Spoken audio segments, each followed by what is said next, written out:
Oi, eu de novo aqui. Hoje eu quero dar um testemunho pessoal. Não é, não é cômico, não é humorístico. É um testemunho até como incentivo. Não sei se a palavra incentivo é boa, mas vamos dizer assim, é um testemunho. Para quem passa por dificuldade, todo mundo passa. Então eu vou contar um caso meu. Eu aprendi uma coisa na vida. Quando a gente está numa situação difícil, a última coisa que nos ajuda é o orgulho, né? A última coisa que nos ajuda é o orgulho. Eu me lembro, fim dos anos 90, nós mudamos para Florianópolis, minha esposa, eu, dois filhos adolescentes, pouco, a minha filha já estava com 17 anos por aí, 18 anos, meu filho com 16 e um bebê de colo. Porque chegou o tempo de nós levarmos eles para a universidade e nesse tempo eu viajava já pelo Brasil, eu conhecia bastante lugares e eu recém tinha trabalhado em Teresina e eu disse para eles o seguinte: olha, vocês têm que ir para a universidade, então vocês escolham uma cidade que vocês queiram morar, uma capital, onde tenha faculdade, né, onde tenha boas universidades, e nós vamos junto com vocês. Porque os nossos filhos foram criados a beijo, nossos filhos foram criados sendo colocados para dormir com uma oração e um beijo. E eu não vou entregar filho na mão de traficante, na mão desses vagabundos, sabe como é que funciona esses lugares. Então, esse meio universitário é um meio bem sinistro. Então, eu disse, vocês podem escolher qualquer lugar, menos São Paulo, menos Curitiba e menos Porto Alegre, né? Então, por eliminatória, escolha uma capital. Eu não conheço todas, mas que a gente vai ver o que vai fazer. Aí eles escolheram Florianópolis. Puxa, mas eu não conheço Florianópolis. Eu tinha vindo uma ou duas vezes a Florianópolis só, vindo, não, ido, não moro mais lá. Tinha ido duas vezes a Florianópolis, ou seja, eu só fui até o centro da cidade, né? Parar num hotel que tinha lá, que era nosso cliente. O Hotel Flop tem ainda lá. E só, eu não conhecia, nunca andei pela ilha, nunca fiz nada, eu não conhecia nada de Floripa. Aí disse, tá bem, então vamos para Florianópolis. Então eu vou ver o que. Eu não conhecia ninguém lá. Eu tinha um conhecido lá que chamava-se Pastor Anísio Chagas. Anísio Chagas. E a gente era muito amigo, o pastor Anísio e eu. Ele tinha sido pastor no Rio Grande do Sul, na, na escola do Instituto Adventista em Taquara, e nos tornamos grandes amigos, desde 1980, por aí. Pois bem, aí liguei para o Anísio e disse, olha, Anísio, eu estou pensando em ir para Florianópolis. O que tu me diz? Eu tinha um vozeirão, né? Cardoso, vem para cá. E dourou a pílula, né, de Florianópolis e a gente foi para lá. Bem, a gente levou dinheiro suficiente para viver, sei lá, 6 meses, 8 meses, porque eu sei que é difícil chegar num lugar estranho e conseguir trabalho, de repente. E ainda mais que Florianópolis é uma cidade que não tem indústria, não tinha indústria, não tem indústria na minha área, que era moveleira, então eu não tinha mercado, eu nunca tive mercado, eu nunca ganhei dinheiro em Florianópolis, nunca trabalhei em Florianópolis. Aí fomos lá. Bom, vou pular pequenos detalhes ou grandes detalhes. Já viam, a gente pagava aluguel, a gente pagava sempre um mês adiantado, né? Porque no norte da ilha, perto das praias, não precisa avalista, você paga adiantado, porque é aluguel de temporada, paga adiantado, então tem sempre um mês na frente. Eu não me lembro se era um mês ou 3 meses. E a gente tinha um carro a álcool novo, quase novo, e só. Então, de mim dependia, do meu trabalho dependia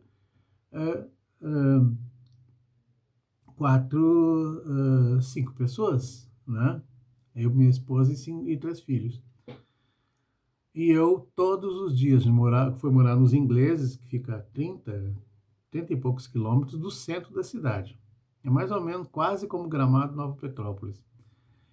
E lá não tinha, em inglês é praia, então não tinha trabalho. Eu ia para o centro. Durante 6 meses, eu fui todos os dias para o centro, batendo de porta em porta.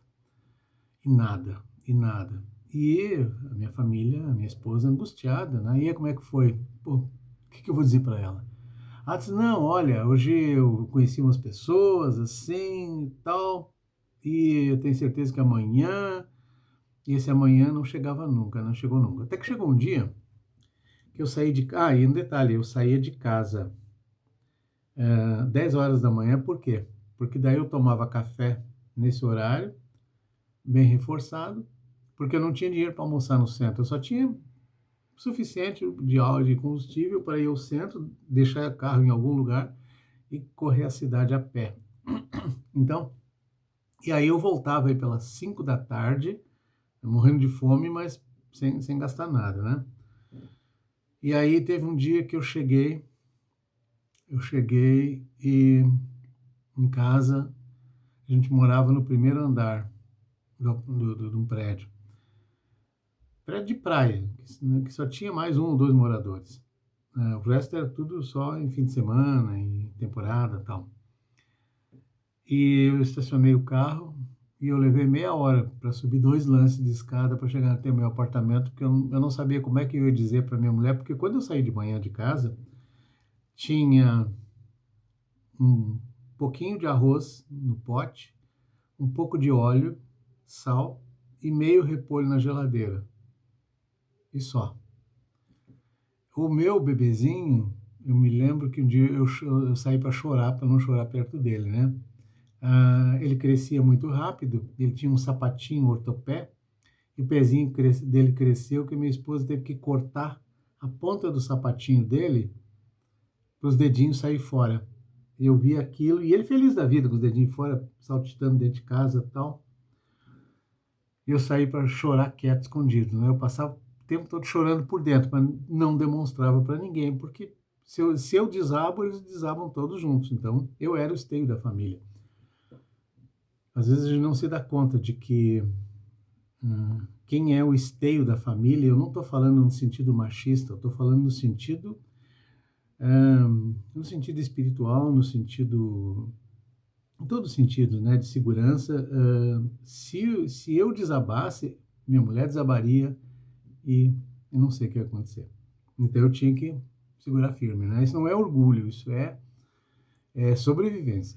E bem, aí nesse dia eu subi assim, pé ante pé, passo por passo, devagar, os lances de escada. Chorei o que eu tinha para chorar, sequei as lágrimas e bati na porta. A minha mulher abriu. Quando ela abriu, eu não sabia como é que eu ia contar para ela que no dia seguinte eu ia ter que vender o carro para a gente comer, né? E sei lá o que fazer da vida. Quando ela abriu a porta, ela estava com o bebê no colo, né? O bebê que hoje está com 30 anos.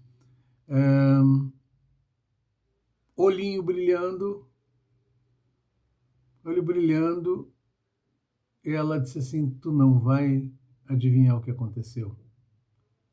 Eu olhei atrás dela assim, tinha um sofá grande, sofá cheio de compras, assim, compra, rancho, tudo, tudo, tudo, tudo, coisa assim para um mês, sei lá, 2 meses de sobrevivência. Aí a primeira coisa que passou pela cabeça, eu olhei para a geladeira, estava lá, olhei para o armário e pensei, o que ela vendeu? Sabe? Ela era boa de vender coisas que não usava, ela pegava e vendia, né? O que ela vendeu? Vendeu geladeira, vendeu o armário, o que ela vendeu? Ela disse, tu não faz ideia. Eu só olhei para ela, olhei para trás, eu disse, Pastor Anísio. Diz ela, foi. Bom, aí, claro que eu desabei, aí eu desabei, porque eu me senti assim, ó, eu me senti o verme do cocô do cavalo do bandido. Imagina, eu, Pacardi, eu, Paulo Cardoso, né? Conhecido na minha cidade, conhecido no Brasil, entre os clientes, o círculo o meio que eu circulava, profissional, e vivendo de esmola de um velhinho aposentado, um pastor aposentado. Para mim a palavra esmola bateu na minha cara, né? Foi como eu vi. Aquilo foi assim um golpe, acabou, bateu no meu orgulho. E eu fiquei assim, pensando naquilo, pensando, refletindo, e eu sempre fui temente a Deus. Eu sempre entendo que às vezes Deus conversa com a gente não consegue entender. E ele não fala numa língua que a gente não entende, ele fala numa língua que a gente entende, ele nos esfrega na cara aqui, ó, tá vendo? Ele desenha para a gente entender. E aí eu entendi o seguinte, que eu entendo hoje perfeitamente. Tudo que nós temos é de Deus. Nada nos pertence. Eu entendo que se naquele momento eu estava em dificuldade, Deus, não do meu modo, para que eu não achasse que fosse mérito meu, para que eu não sentisse orgulho. Tem um elemento na cultura judaica que eu gosto muito, eu estudo muito o judaísmo, que diz o seguinte: quando tu te sentir importante, né? Quando tu te sentir importante, lê o livro de Eclesiastes. O livro de Eclesiastes nos bota no nosso lugar. Nós somos palha ao vento, nós somos nada, nós somos sopro, né? Nós somos uma brisa que passa e não se consegue ver, passou, enfim. Eu entendi que Deus me deu uma lição muito grande, muito grande. Não foi a comida que ele botou na minha casa por mãos que não fossem as minhas. Foi dizer o seguinte: tudo depende de mim. Eu vou te amparar do jeito que eu quiser, do jeito que eu acho importante e necessário. Por essas coisas da vida, e tem gente que chama de milagre, eu acredito, no dia seguinte eu me enchi de coragem, me armei de coragem e voltei para o centro. E naquele mesmo dia eu arrumei trabalho. Eu arrumei trabalho e as coisas andaram, só cresceu dali para frente, só cresceu. Naquele ano, naquele resto de ano, eu ganhei tanto dinheiro, aí eu já vou falar em dinheiro, depois eu volto para o pastor Anísio. Ganhei tanto dinheiro que eu pude reformar minha casa. Eu tinha uma casa ali na entrada de Canela.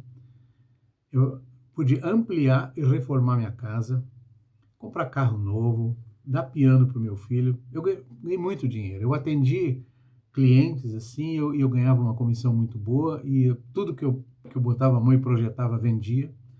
E aí eu atendi um cliente que eu não vou dizer quem é, nem a empresa, né? Mas é dono de uma das maiores fábricas do Brasil da sua área, que ficou apaixonado pelo meu trabalho e eu fiz um grande trabalho para ele, grande trabalho. Ele me deu 2 trabalhos, na verdade, e terminou tudo bem e eu fui muito bem recompensado, muito bem. Voltamos ao pastor Anísio. Aí, logo em seguida, eu fui na casa do pastor Anísio, né, e disse: olha, eu vim agradecer e peguei o talão de cheque, eu quero retribuir o que o senhor gastou ali. Ele disse: não faça isso. Ele disse assim: eu imaginei, eu trouxe o Paulo para cá, eu incentivei ele a vir para cá. E ele toda semana ligava para mim, falava comigo, sabe? A gente estava em comunicação sempre. De repente ele ficou 2, 3 meses sem falar comigo.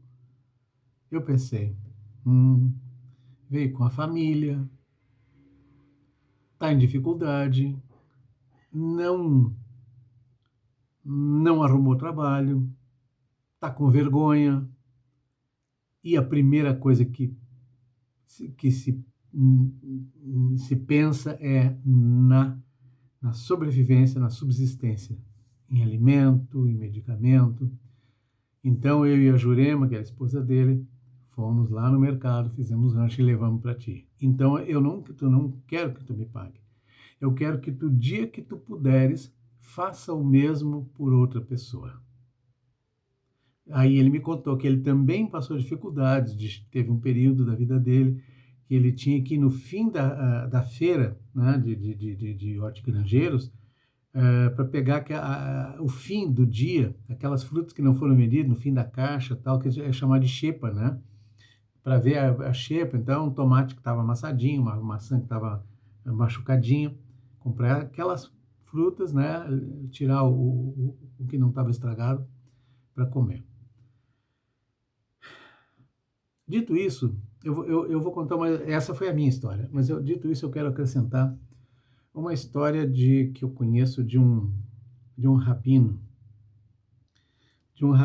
O rabino ele dava expediente num escritório dentro da casa dele, fora da sinagoga, né?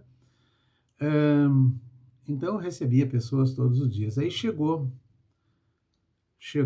um homem lá, um idoso, e perguntou para ele: Rabino, eu queria lhe perguntar se em lugar do vinho no Seder, no jantar de Pêssar, da Páscoa judaica, dá para tomar leite.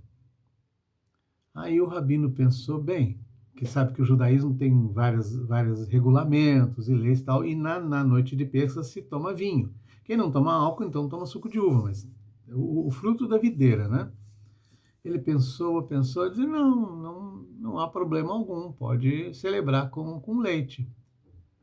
Mas, faz o seguinte, eu tenho um dinheirinho aqui guardado, alguém fez uma doação, eu vou dar esse dinheiro, tu compra uma garrafa de vinho para vocês, tá? Mas aí tu compra também, compra carne, aí deu um bom dinheiro para ele. E ele, feliz da vida, agradeceu e foi embora. Quando ele foi embora, a esposa dele, que estava no cômodo ao lado, apareceu e disse, olha, eu estava aqui, eu escutei a conversa. Ele só veio pedir um conselho para ti, por que tu deu aquele monte de dinheiro para ele? Aí o rabino disse para a esposa o seguinte, você não percebeu? Se ele veio perguntar se poderia usar leite no Seder, é porque ele não tinha vinho, não tinha dinheiro para comprar vinho. Ele não tinha dinheiro para comprar carne, porque o judeu ortodoxo não mistura leite e carne na mesma refeição. Se ele pediu para tomar leite, é porque não haveria carne para celebrar, carne de cordeiro, né? Para celebrar a Pêssar. Então, eu dei suficiente para que ele comprasse todos os complementos de a carne, o vinho, enfim, o restante dos alimentos, né? E celebrasse com sua família a noite de Pêssar. Então, eu penso que empatia é isso. Empatia não é esperar que as pessoas peçam, porque muitas vezes as pessoas não vão pedir. E muitas vezes não é orgulho, é amor próprio. É vergonha de ter falhado, de ter errado, e medo de ser humilhado, enfim, as pessoas não pedem. Então, o que faz a diferença entre as pessoas, o que nos torna humanos é a empatia de perceber, não a esperar o pedido, mas de perceber a necessidade do outro, antes que ele peça, sabe? De perceber. Eu vou concluir com uma palavra em hebraico que é traduzida errada. A palavra amor. Tá? Jesus dizia para a gente amar o próximo. Agora, deixa eu te explicar uma coisa. Amor para nós, na nossa civilização, nosso idioma, mas também no inglês é assim, a palavra amor, ela significa muitas coisas. Eu amo comer um bom bife, eu amo comer uma boa fruta, eu amo desenhar, eu amo a natureza, quer dizer, e também existem outros tipos de amor, enfim, tudo, uma palavra coringa para tudo serve de amor. Eu amo comer bolo, eu amo comer pão e assim por diante. Então, na nossa civilização ocidental, amor é uma palavra coringa que serve para demonstrar afeto ou afeição ou um gosto pessoal. Isso é amor. Nos gregos, tá? No Novo Testamento foi escrito em grego, o grego koineo, kine, que é o grego do grego bíblico, né? O grego do Novo Testamento, ou o grego popular.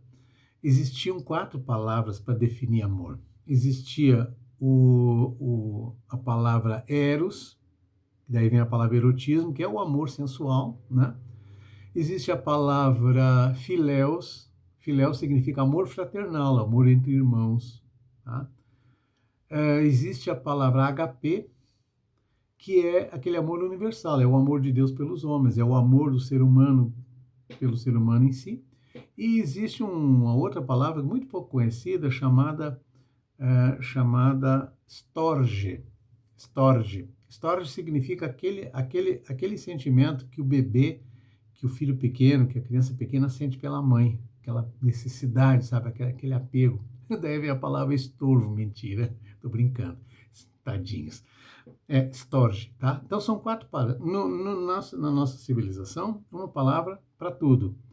No idioma grego, 4 palavras para gavetas separadas desse tipo de sentimento. Mas todos eles ainda estão relacionados a sentimento. No hebraico não tem nada a ver com sentimento. A palavra no hebraico é ahavá. Ahavá significa doar-se. Doar-se não tem nada a ver com gostar, querer bem, sentimento afetivo ou estar apaixonado, nada. Quando Jesus dizia o seguinte, vocês devem amar os inimigos, fica muito difícil a gente pensar, como é que eu vou amar o inimigo? Poxa, ele me fez mal, enfim, nós brigamos, como é que eu posso amar o inimigo? Eu vou me sentir constrangido, e ele também, ele vai achar que eu estou pisando nele e tal. Não foi isso que Jesus disse. Ele está dizendo o seguinte, doe-se, ou seja, você deve doar-se. O que é doar-se? Aí ele deu o exemplo do bom samaritano. Não importa, os bons samaritanos eram inimigos dos judeus, né? E o que estava caído lá era um judeu, né? Por alguma forma, entendia-se que era um judeu, que foi assaltado, tomou uma surra lá. Então, o que passou e se condoeu, que cuidou dele, deixou ele na hospedaria, deu os medicamentos e por diante, tá? Ele não estava preocupado quem era a pessoa que estava ali. Ele doou-se. Então, doar-se é isso, quer dizer, vai é isso, eu não me importo. Mas tu não gosta da pessoa? Eu não gosto. Nem ele gosta de mim. Mas eu não estou ajudando porque eu gosto, não ajudo porque eu gosto, eu ajudo porque ele precisa. Aí, há quem diga o seguinte, não, a gente deve ajudar porque algum dia eu também posso ser ajudado. Não, aí seria egoísmo. A gente não deve ajudar por egoísmo. Ou então, eu ajudo porque eu me sinto bem. Isso é egoísmo também. Então, tu não está ajudando porque ele precisa, está ajudando para te sentir bem. Eu não ajudo ninguém e eu procuro, dentro das minhas posses, dentro da minha capacidade, dentro do meu tempo, do meu espaço, das minhas circunstâncias, ajudar as pessoas. Mas eu procuro ajudar porque eles precisam. Tá? Jesus dizia o seguinte, o que tua mão direita faz, a esquerda não fique sabendo. Então, ajudar, auxiliar, estender a mão, colaborar, contribuir, apoiar, em primeiro lugar é uma ordem divina. Interessante uma coisa, na Bíblia olha, eu já li a Bíblia muitas vezes, tá? Estudo a Bíblia com profundidade, eu não decoro a Bíblia, mas eu entendo o que está ali dentro, eu acho que entendo. Então, em nenhum lugar na Bíblia manda a gente ser amado. Já viram isso? Em nenhum lugar na Bíblia diz que é para a gente ser perdoado. Engraçado, né? Faltando em perdão, mas a Bíblia não diz isso. A Bíblia não diz para eu ser amado. A Bíblia não diz para eu ser perdoado. É o contrário. A Bíblia diz assim, ama. A Bíblia diz assim, perdoa, é imperativo. Ama teu próximo, é imperativo. Isso não é um conselho. Amar o próximo não é um conselho. É imperativo, é uma ordem. Ama, ahavá, auxilia, procura, vai atrás. Tá? Então eu acho que eu tenho sido bem-sucedido na minha vida. Eu não fiquei rico, nem vou ficar naquilo que as pessoas entendem por ficar rico, né. Minha conta bancária tadinha dela, mas assim, não me falta nada. A Bíblia diz assim, e a minha avó, eu vi a minha avó, envelhecer e morrer, viver e morrer por esse princípio. A Bíblia tem um salmo que diz assim: eu sou velho, já fui moço, mas jamais vi o justo desamparado, nem os seus filhos a mendigarem o pão. Nós temos uma vida modesta, mas digna. Nada nos falta. Sobretudo, fé e, sobretudo, amigos. Que Deus abençoe a todos e um Shabbat Shalom, um feliz sábado a todos. Um beijo para todo mundo.